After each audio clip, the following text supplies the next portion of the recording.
This is IGN. Lucasfilm has revealed the first look at Star Wars Starfighter. Welcome to your IGN Daily update.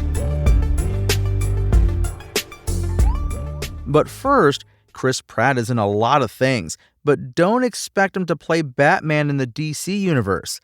That's according to DCU steward James Gunn, who ruled out Pratt as Batman in a recent interview. However, it sounds like Gunn does have a role lined up for Pratt in the DCU, saying, as something else? Yes. Perhaps it shouldn't come as a surprise to learn Pratt is set for the DCU, given he's such close friends with Gunn.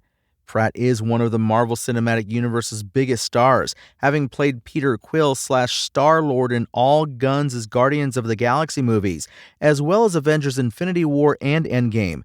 Is Pratt's time in the MCU at an end?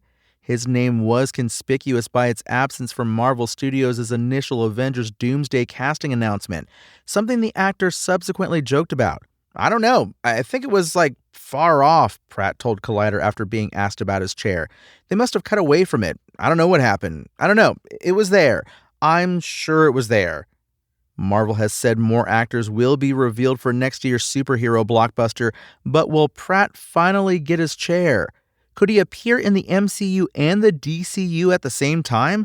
As for Batman, Gunn's pick for the iconic role remains a mystery, although we know Robert Pattinson won't cross over from Matt Reeves' self-contained DC universe, the Batman epic crime saga, into the DCU. Chris Pratt, meanwhile, is set to reprise his role as Mario in the Super Mario Bros. Movie 2 due out next year.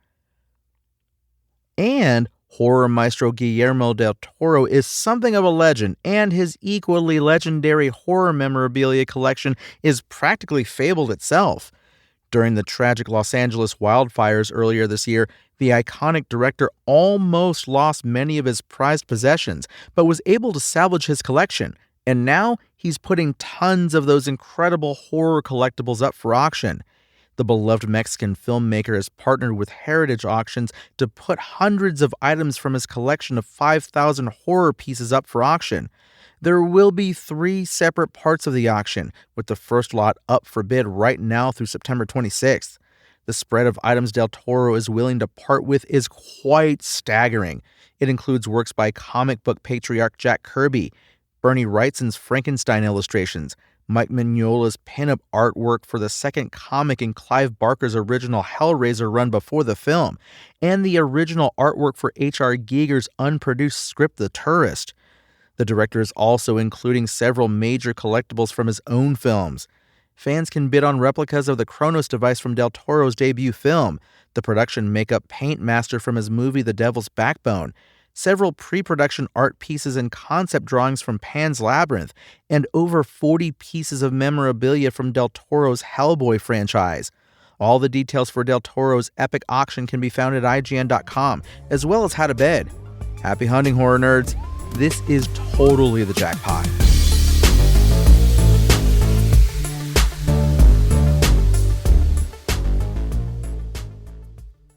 Lucasfilm has announced the cast for Star Wars Starfighter and released a first-look image showing Ryan Gosling's character. In June, it was reported that Gosling plays a character who must protect his young nephew against evil pursuers. Star Wars Starfighter is directed by Sean Levy, who directed Marvel mega-hit Deadpool and Wolverine. Gosling is joined on the cast by Flynn Gray, the young nephew previously mentioned, the House of the Dragon star Matt Smith, who will reportedly play one of multiple villain characters, Mia Goth, who will also play a villain, one of those evil pursuers mentioned, Aaron Pierre, Simon Bird from The Inbetweeners, Jamail Westman, Daniel Ings, and Amy Adams. Production has now begun in England.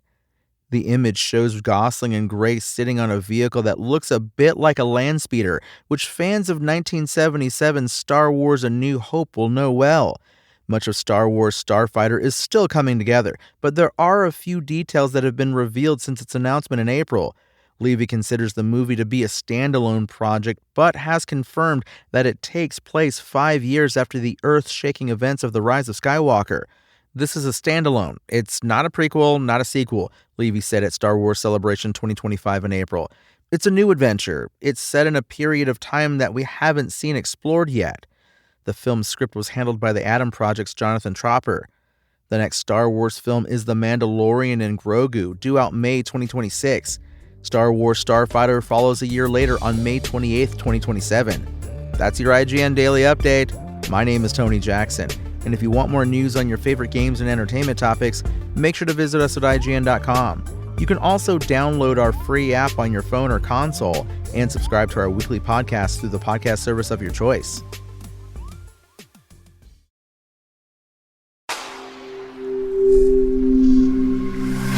Spoken Layer.